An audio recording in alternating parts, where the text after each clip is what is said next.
I'm just a normal person with no video editing background who wanted to start making YouTube videos and maybe add semi-fancy effects. I don't really plan on making major motion pictures or commercials, so I was looking for a free, easy-to-learn video editing software. Luckily, I stumbled on Shotcut, a free open source video editing program that has the potential to replicate similar effects that an Adobe Premiere or DaVinci Resolve can, but with a simpler, leaner interface. It just takes imagination. So let's learn together. Hi, welcome back to the channel. If you haven't yet, please subscribe. It'll really help my channel out. Anyway, I shoot a lot of fishing videos, if you didn't know already. And typically when I go and fish, I usually bring two cameras. One GoPro for a faraway shot and another camera that I use for my chesty. I thought it'd be interesting for me to show you my technique on Shotcut, how I switch and transition between one camera and the other. So here you go. So here we have Shotcut. I've already dragged the two video files that I'm going to use of the same scene. And basically, this is what I did. I dragged the file for one camera on one track, and I called it camera 1. And I dragged the second file on another track on top of it, and I called that camera 2. And basically what I did was I overlapped the scene to make sure that they matched perfectly. And the way I do that and check is I play the video, I then turn off this little eye icon and see if they match. Click it back on just to make sure that I'm somewhat close to my scene.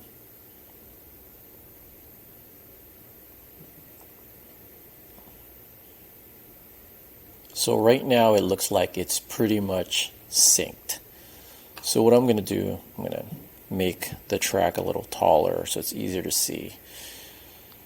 So what I'm going to do is I'm going to allow it to play out. So one thing I want to point out before I forget, when you have two tracks on top of each other, of course, the top track is the one that you're going to see because it's covering up the bottom track. So in order for me to switch back and forth, what I'm going to need to do is make parts of this top track here invisible whenever I want the bottom track to show through.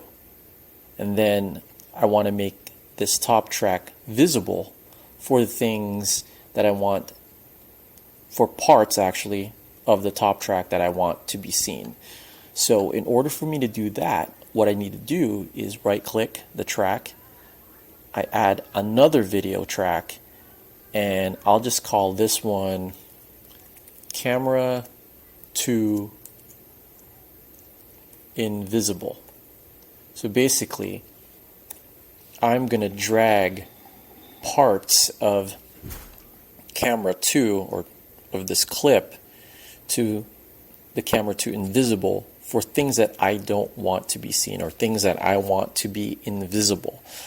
And before I even do any of that, because this is the invisible track, I'm actually going to go to this icon on that top track and turn off that eye icon. You see this? That's what tells me, or that's what tells the viewer that this is invisible. I'm also going to turn off the sound because I also don't want it to be heard. So now we have 3 tracks, and I'm just going to let it play, and I'm just going to edit this on the fly. So that's me fishing.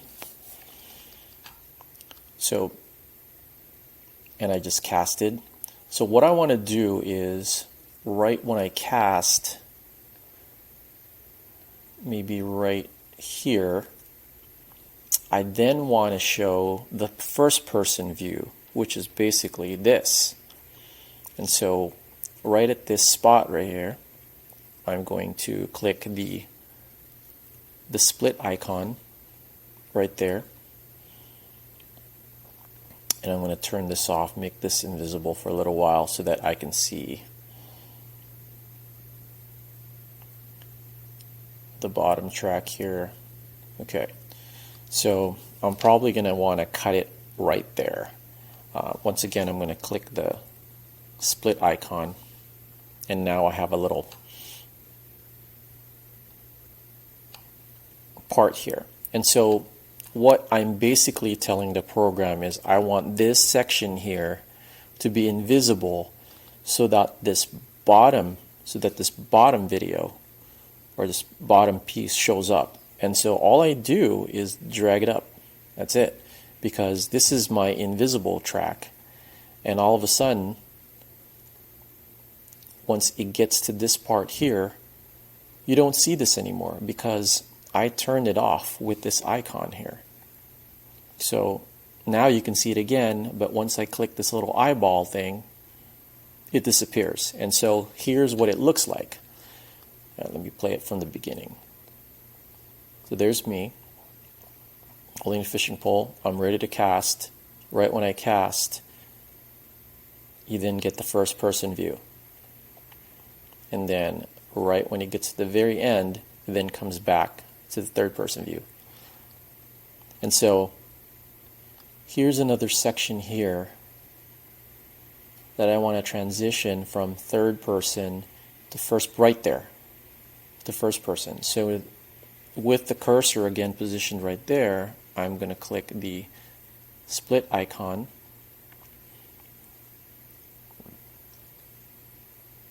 and I'll basically drag this entire thing here.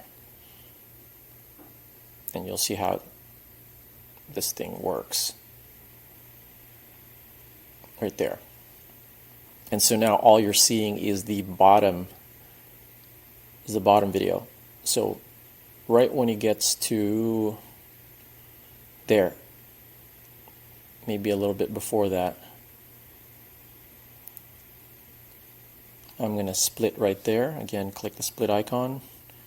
I'm going to bring this track back so that it becomes visible, and I want it to transition from me trying to catch the fish right there.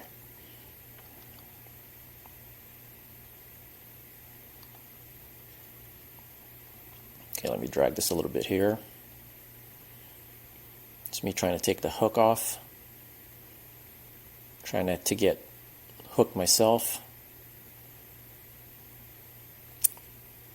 Okay, still trying to take the hook. Sorry, it takes me forever sometimes. Okay, right when I hold that up and basically present it to the world Simba style, I want to split it right there, clicking the split icon.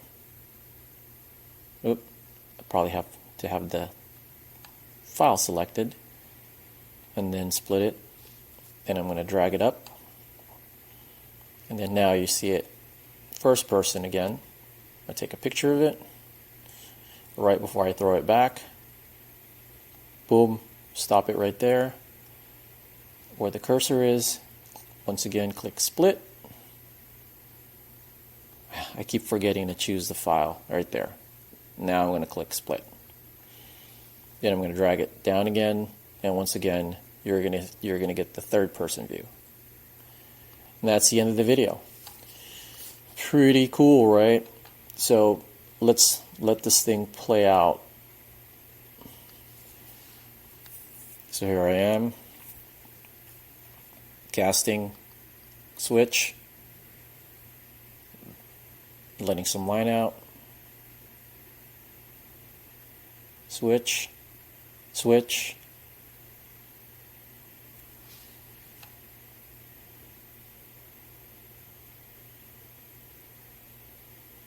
right about when I'm about to catch it, switch,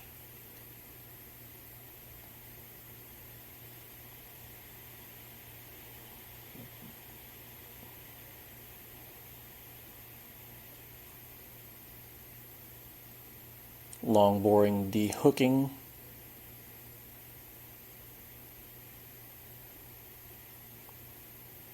I would probably usually cut that part, switch, and then I'm about to take a picture. Again, first person on my chesty, and then done. So let me know, guys, what you think of this video. And if you haven't yet, as I reminded you earlier, please subscribe because it helps me out. And then like the video. Most importantly, if you have any other suggestions on what other tutorials you'd love to see, I love making these things, so just let me know. And I will probably knock it out and make one for you. Anyway, thank you.